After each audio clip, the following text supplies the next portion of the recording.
From Interior Alaska's most trusted news source, this is the Fbx Evening News.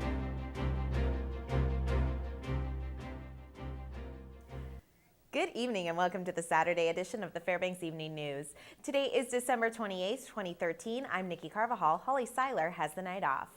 Leading our news this evening, a final report by the National Transportation Safety Board concludes an Australian pilot likely became spatially disoriented in poor weather before crashing near Fairbanks last year. The NTSB says in the probable cause report, it's likely the pilot lost control of the rented Piper Saratoga and entered a steep spiraling dive from which he was unable to recover. The 64-year-old pilot, Stephen Knight of Queensland, Australia, and his 6-year-old wife, Gillian Knight, died July 18, 2012, about 43 miles north of Fairbanks. The couple was part of a group of 3 sightseeing planes. The NTSB says the pilot began the trip using visual flight rules, later asking for instrument clearance despite not being rated for instrument flying. A Fairbanks man has been charged with 1 count of assault after a road rage incident that took place back in September. 52-year-old Kenneth Vanderweist is charged with 1 count of misdemeanor assault after allegedly following a man home who honked at him in traffic. According to the victim, Vanderweist punched him several times before leaving the man's property. Police say the victim suffered a black eye.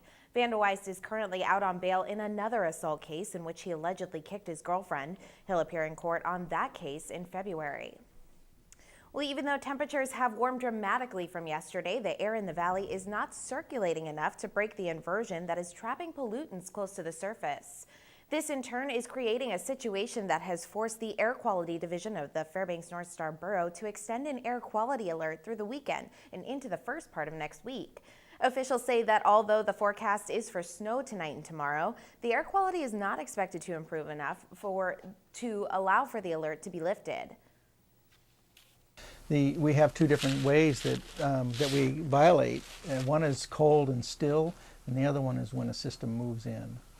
And when the system moves in, it tends to concentrate the pollution that's been gathering. And so we may be moving into something like that. I haven't actually looked at the front that's coming in, or whatever's coming in that's changing this air. But typically when the warm air, the Chinook type conditions come in over the hills, it tends to concentrate the air pollution for a while. Continuing our series on the biggest local news stories of 2013, tonight we'll take a look at this year's municipal elections. On election night this year, 4 borough assembly seats and 2 school board seats were chosen. In the contested assembly races, Janice Golub and Carl Castle came out on top, while on the school board side, Allison Lambert beat out her 2 opponents. But the biggest race of the year wasn't decided on election night. Too close to call, that's just under 100 votes. The city mayor's race between Vivian Stiver and John Eberhart was too close to call, and Eberhart wasn't declared the winner until a week later. That contest was marred by last-minute and even post-election APOC complaints. The Alaska Public Offices Commission ended up fining Stiver $650 for what APOC estimated to be around $30 in services from the Ranch Hotel. Now APOC is looking into a complaint made against Eberhart, also for around $30, in photocopies and company phone and computer usage from his employer, Tanana Chiefs Conference.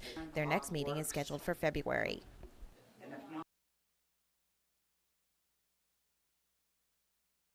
When we come back, Mike Schultz continues his series on the United Way of the Tanana Valley. We'll have that story and more when the Fairbanks Evening News returns. Please stay with us. And welcome back. U.S. Senator Mark Begich yesterday announced his nomination of 37 outstanding Alaskans for admissions to the United States Service Academies for the 2014 school year. Every year, senators are allowed to nominate individuals for each of the United States Service Academies, including the United States Air Force Academy, U.S. Merchant Marine Academy, U.S. Military Academy at West Point, and the U.S. Naval Academy. The following individuals have been nominated. For the United States Air Force Academy, Nicholas Fleming from Fairbanks, Brian Hosea from North Pole, and Bryce Ward from Delta Junction. For the United States Military Academy from Fairbanks, Dwayne Stanton, and for the United States Naval Academy, Harrison Alford. The News Center congratulates these young men on their nominations and wishes them the best. What better way to dodge the cold temperatures and spend a fun day with your family than checking out the Children's Museum up at the Museum of the North on the University of Alaska Fairbanks campus. The museum offers a wide variety of entertaining and educational items that both parents and children can enjoy. The newest edition of Pinwall, which assumes shapes by just pushing the wall, is a big hit with the kids, as is the air tube that propels balls and scarves rapidly in all directions, much to the delight and giggles from the children. So the Children's Museum was formerly the Museum Without Walls, and we're just an interactive museum where kids can come and play with their parents and play with us and learn a few things along the way and get out of the cold for a little bit. I really think that this is a great place for the kids. They really seem to like it, and we get a lot of regulars, a lot of the same kids coming back, and you can really tell they had a good time when they're screaming going out the door. Admission to the museum is only $5 for children and $8 for adults. The museum is open Monday through Friday 9 to 5 and Saturday and Sunday from 10 a.m. to 5 p.m. Well, it's time once again to feature one of the 20 agencies that participates in the United Way of the Tanana Valley. Today, the News Center's Mike Schultz spotlights the North Star Youth Court.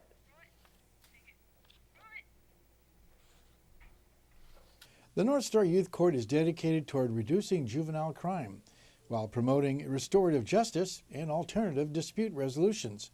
This results in a safer community. Jolie Sudsbury is the executive director and says that the United Way has made a major impact in keeping the program for young adults moving forward. The allocations from the United Way impact our program a lot. We save the state about $1 million a year, $10,000 per case, and we operate on a budget of a quarter of that. And about a third of our budget comes from the United Way. So it's a huge chunk of our money that comes from them. And we also get a substance abuse initiative grant from them where people can designate that's where they want their money to go. And that helps our drug and alcohol awareness program a lot. We have a drug and alcohol awareness coordinator who that position is paid through. And that program, all the kids who are sentenced to a misconduct involving a controlled substance or a minor consuming alcohol charge have to go through our drug and alcohol awareness program. What is it that makes Jolie so proud of the North Star Youth Court and their program? I am most proud of our volunteers. The kids who come to us are such great kids, and they really put a lot of heart and effort into what they do here. You know, it's a lot of responsibility. They're handling real criminal cases. They write the charging documents. They're the attorneys, they're the judges. They write their sentences. They do all the clerking, all the filing. So it's a big time commitment for them, but they are just amazing at what they do, and they volunteer at other places on their own time, so they kind of have an idea of what our clients go through when they're sentenced to do community service hours as well. During her time with the program, what is it she sees as her biggest reward or fulfillment? I actually just had an essay come back across my desk maybe a week ago even, of a girl who had said that she, after going through our program and doing her community work service hours, she realized she needed to do more to give back to the community, and she was going to start volunteering again at the soup kitchen because she met a guy there and he was so happy to be giving to people, and it just made her realize that you can feel good and do good things by helping other people who may need a lending hand. And then she also went on to say how she wants to get a job and be a productive member of society and not, waste her weekends drinking and partying, all that sort of stuff. So that's really great to see. North Star Youth Court is one of 20 agencies that are part of the United Way, and it's not too late to donate for this year's campaign. Mike Schultz, News Center 11. And I'm joined at the desk now by Joe Cook. Joe, what's going on in sports today?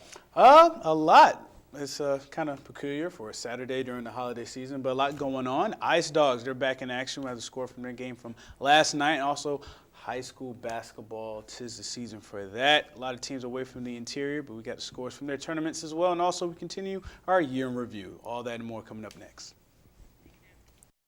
Hello, Interior Sports fans. Joe Cook here in the Sports Seat for you this Saturday evening with your weekend sports.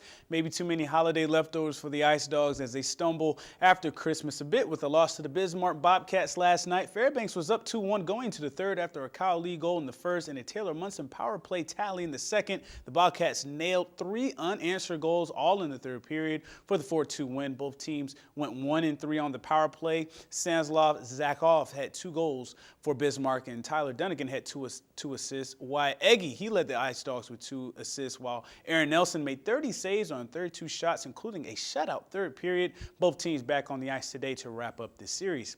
And last evening, the North Pole Patriots girls basketball team got their first win of the season. The Patriots played Klawock in their opener of the Clark Cochran Christmas Classic in Ketchikan. Say that 5 times fast for me. The North Pole girls team defeated Klawock 48-32 and led throughout this game. Willow Stewart, she came up big for the Patriots with a 19-point performance. Lindsley Dammel added 11 points, and Savannah Moyson, the soccer star, she chipped in with 8 points. It was the first win of the season for the first-year head coach, Mason Campbell. Also, the West Valley Wolfpack boys team, they were at the same tournament in K-High, and they opened against Seward. Seward gave the Wolfpack all they could handle in the first half. West Valley had an early 6-1 advantage, but Seward worked at it. They cut the small deficit and were able to match West Valley's playmaking. Seward overcame the full court press by the Wolfpack and led 33-32 at halftime. West Valley kept on the pressure, though, and they started hitting some shots from the outside. The Wolfpack blew open the game, outscoring the Seahawks 26-9 in the third quarter. Their lead would balloon to 20 points as West Valley hit a number of trade balls. The Wolfpack win this game 74-57. Trayvon Brackett, he had a monster game with a game-high 35 points. Daniel Hornbuckle, he had 18 points, all on 3-pointers, as the Wolfpack improved to 2-0 to start the year. Also in tournament basketball, the North Pole Patriots boys lost to the Diamond Lynx in their first game of the Capital City Classic in Juneau. 59-40 was the final. Ryan Delory led North Pole with 13 points and 4 assists, while Khalil Stewart contributed 8 points and 11 rebounds in his debut. The Patriots faced Juneau Douglas, the host team, this evening. The Latham girls team, also in Juneau for the Classic, lost by just 2 points, 45-47 to Juneau. The Malamutes brought their freshmen and sophomores and nearly came away with a win in this one. Today, they go up against Gig Harbor out of Washington State. And in Las Vegas, the Lathrop boys basketball team, they haven't gotten a win yet in the Las Vegas Prep Championship. They dropped 2 games yesterday, one to Arroyo Grande, 62-51, and in the nightcap, host Las Vegas, they got a win 74-59 over the Malamutes. Lathrop is in the bronze bracket, and that play starts today. Just 5 days until 2014 gets here, so we have time for another year in review sports story. Let's take a look back at a sport where man and his best friend worked together to conquer the vast distances on the hardened trails and the elements, the 2013 dog mushing moments. Let's go back to February. On the second month of the second day, the 30th Yukon Quest commenced. At the end of the grueling 1,000-mile race, Alan Moore strolled into Fairbanks. He was only 26 seconds away from winning the Yukon Quest last year. But this year, Alan Moore, he stands alone. Moore, the Two Rivers resident, beat out Hugh Neff, who led much of the race and was his closest competition by 1 hour and 16 minutes. Moore crushed the old record of 9 days and 26 minutes by Hans Gott in 2010. Moore completed the quest in a record 8 days, 19 hours and 39 minutes. Moore and his wife, Allie Zirkle, who won the quest in 2000, are the first husband and wife to have won Yukon Quest titles. The third time was a charm for Moore, who was finally in the winner's circle. It feels great. You know, it's something you strive for all year long. It's kind of like a basketball championship or a football championship. That's what you go for all year long. You're preparing for. Let's fast forward to March for the big one, the Open North American Championships on March 15th. It was about who could topple the man, the myth, the legend, Elgo Ellis, who won the last 5 ONACs and is a 12-time champion. This year, there was a new champion, Arlie Reynolds of Salsha. Reynolds, a veterinarian, won the race in 3 hours, 32 minutes, and 50 seconds. It was his first title as well. He finished just 3 minutes ahead of Ken Shedzik from Michigan, while Ellis finished in 3rd place. And then the Super Bowl of dog mushing, 2013 Iditarod, and it turned out to be a historic one.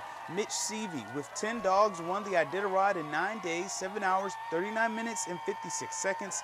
Seavey, at the ripe age of 53, became the oldest musher to win the Iditarod. His son Dallas won it in 2012, and he was the youngest to ever win the legendary race at just 25 years old. Seems like the Seaveys know a thing or two about mushing.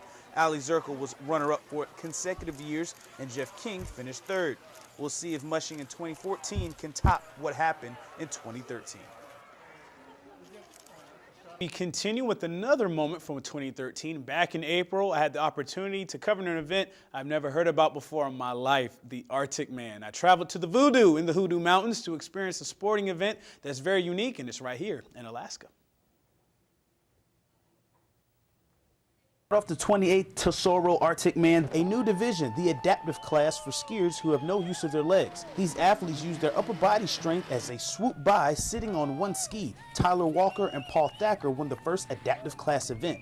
This was my first Arctic Man, and I ran into another rookie, Kayla Fry, the UAA student who pulled Layla Crawley to a second place finish in women's ski. It's a good environment. The girls' field's pretty small. We all know each other and making friends, and yeah, we're here to win, but it's about having fun too. A lot of these skiers and snow machiners have been going up and down the beautiful Hoodoo Mountains for years and can't resist the event. Jonathan Huff, a Fairbankson, finished his ski in 4 minutes 12 seconds for 6th place. Oh, it was great. You know, just off first aid there, just lots of air coming in, legs are burning, just coming all the way down to the finish.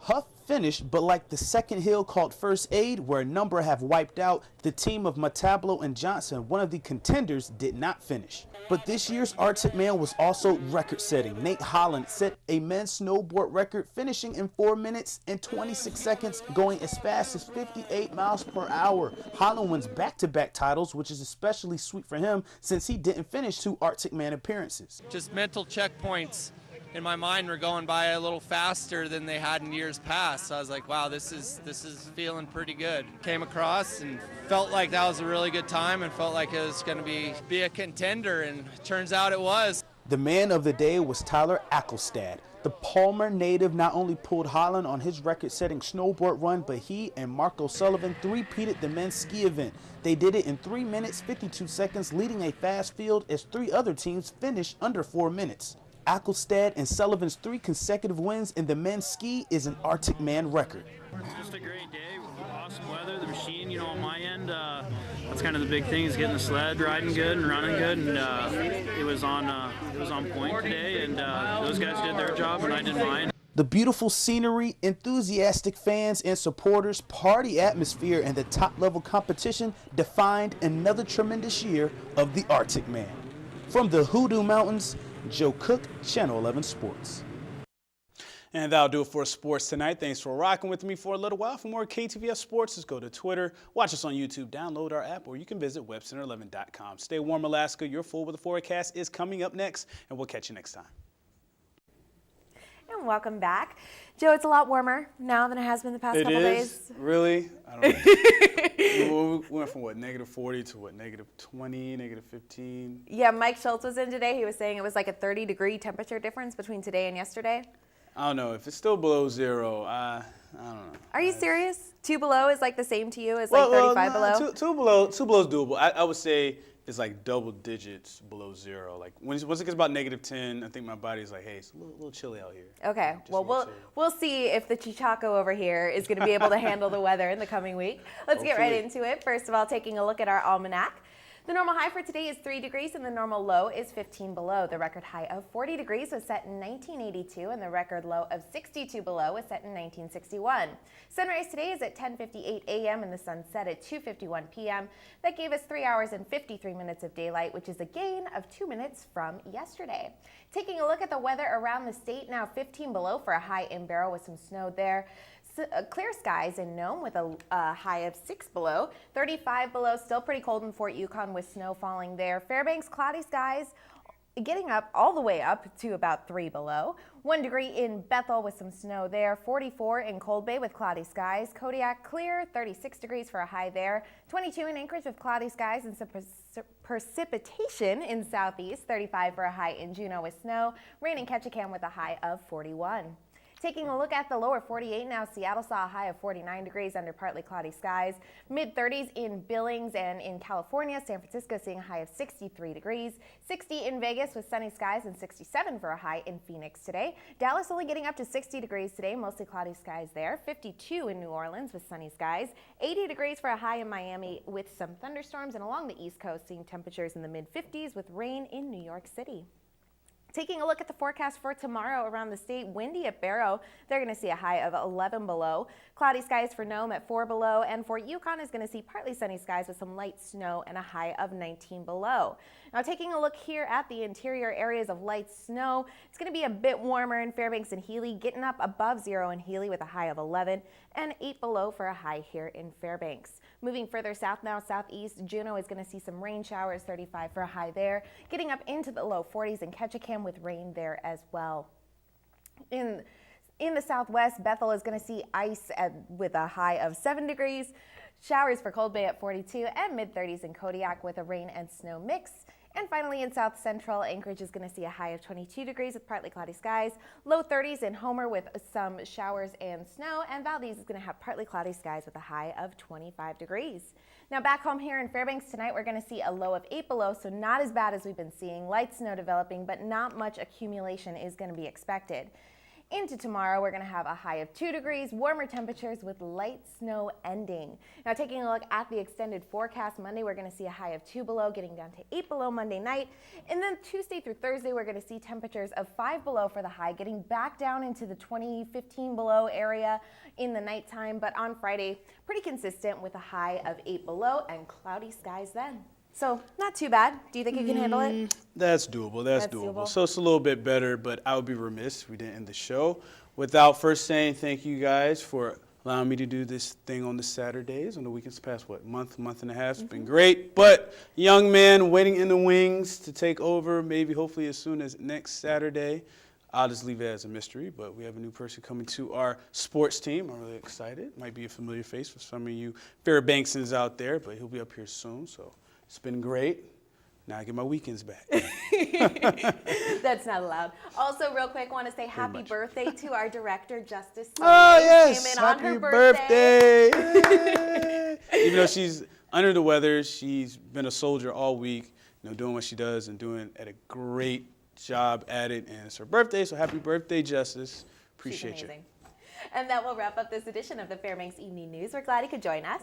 You can join us here 6 days a week at 6 and 11 or online anytime at webcenter11.com. From all of us here at the News Center, have a great night.